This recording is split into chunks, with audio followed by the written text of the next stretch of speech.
The 2026 World Cup is being framed as the largest sporting event in history.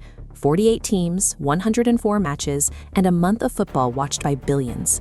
It officially begins on June 11th in Mexico City, with Mexico facing South Africa in an opening match that kicks off a record-breaking schedule. Despite the scale, looking at roster depth and history, only 3 teams can realistically lift the trophy.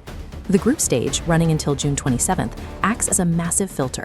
It allows major nations to find rhythm, but for the elite, it's just a warm-up. This expanded format favors the giants. Over a month of competition, smaller nations are eventually outlasted by teams with the resources and internal culture required to win 7 games in a row. The true tournament begins on June 28th. Once the knockout rounds start, the margin for error effectively disappears. One bad game, one missed assignment, one penalty shootout where your keeper guesses the wrong way, and years of preparation simply vanish. When the pressure reaches that level, only a few squads possess the specific characteristics needed to survive. Success in the knockout bracket isn't about being the most exciting team on the pitch. It's a test of whether a nation's footballing culture can withstand 6 weeks of relentless psychological weight.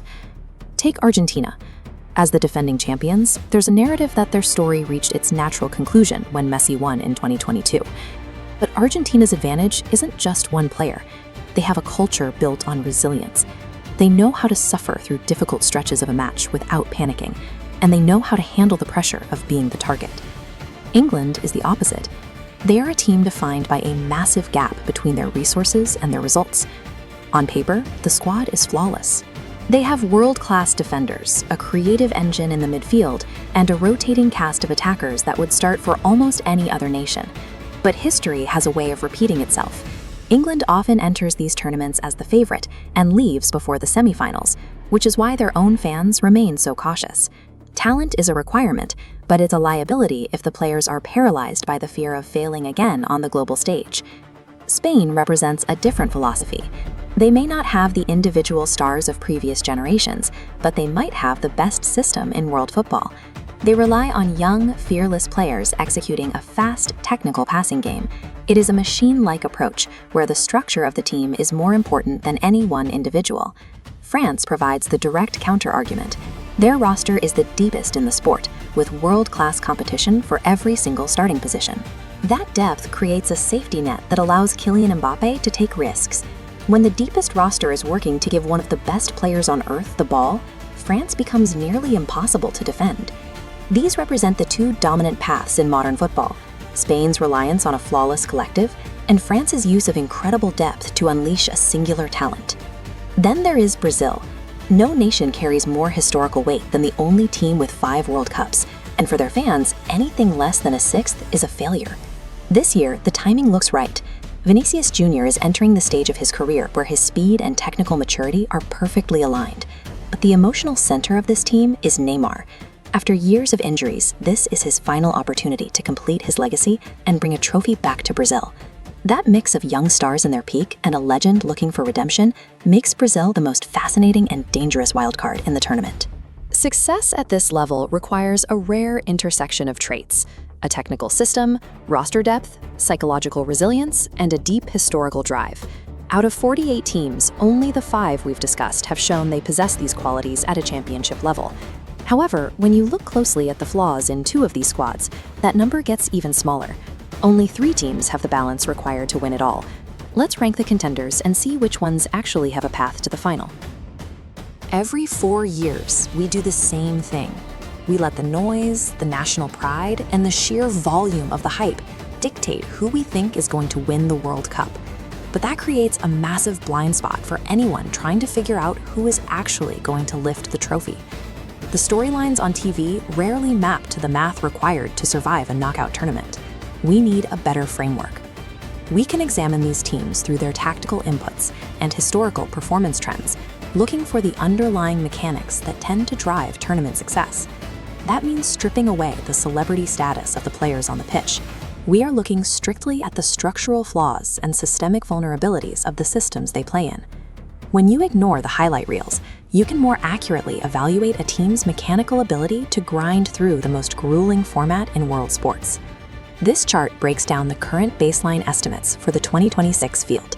5 teams hold a combined 80% probability of winning: Argentina at 22%, France at 20%, Brazil at 18, Spain at 12, and England at 8.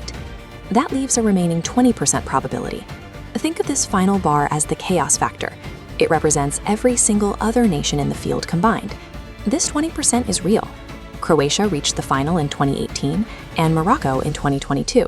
It's volatile by design. To evaluate the top 5, we'll use this matrix.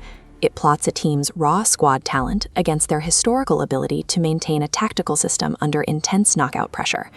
When we plot our 5 contenders here, their structural differences become immediately clear. Lifting the trophy requires a ruthless compromise, and the specific trade-offs for each tier of contenders. First, we have the high-variance talents, Brazil and England. The systemic input here is a heavy reliance on elite, individual world-class attackers to invent solutions when tactical systems stall out. The primary outcome is a massive ceiling. On their best days, these teams have the talent to dismantle any opponent on the planet. But the trade-off is historical inconsistency. When the individual magic isn't working and the pressure mounts, the lack of a cohesive tactical floor can lead to a systemic collapse. Depending on individual brilliance over a synchronized team structure makes for an incredibly volatile tournament investment. Next are the system purists, Spain. Their core input is the opposite of volatility. It is a rigid, possession-dominant tactical system driven by young talent. The outcome is total control of the tempo. They know how to starve the opponent of the ball for 90 minutes straight. However, high possession metrics do not automatically convert to surviving the later stages of a tournament. Their heavy reliance on youth and high-line possession creates a vulnerability to experienced teams that bypass the midfield with direct, physical counterattacks. A system that is tactically perfect on a whiteboard can still be shattered by raw physical pragmatism on the pitch.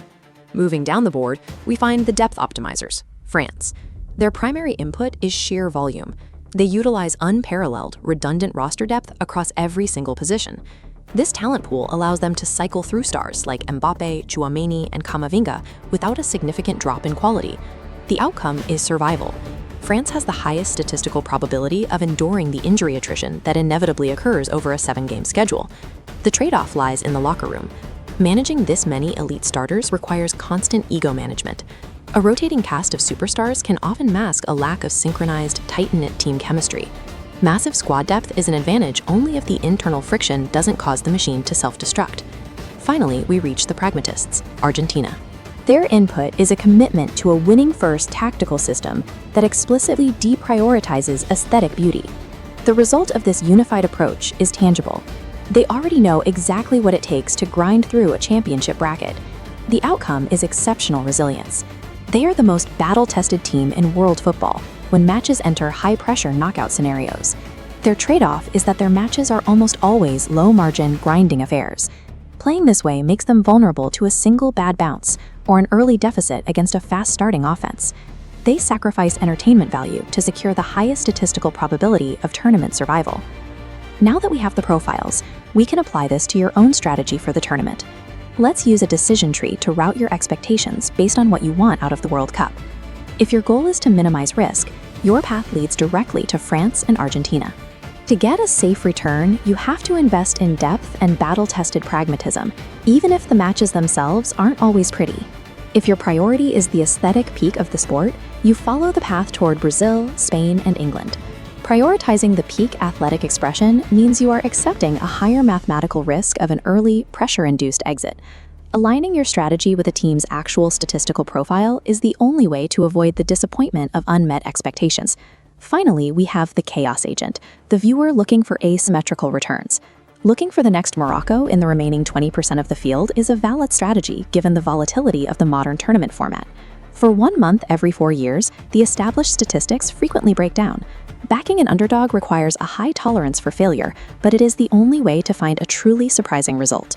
Before kickoff, step back from the emotional noise and choose your strategy based on objective systemic profiles. The most effective way to navigate the tournament is to develop a clear-eyed understanding of the specific risks inherent in whichever system you choose to back.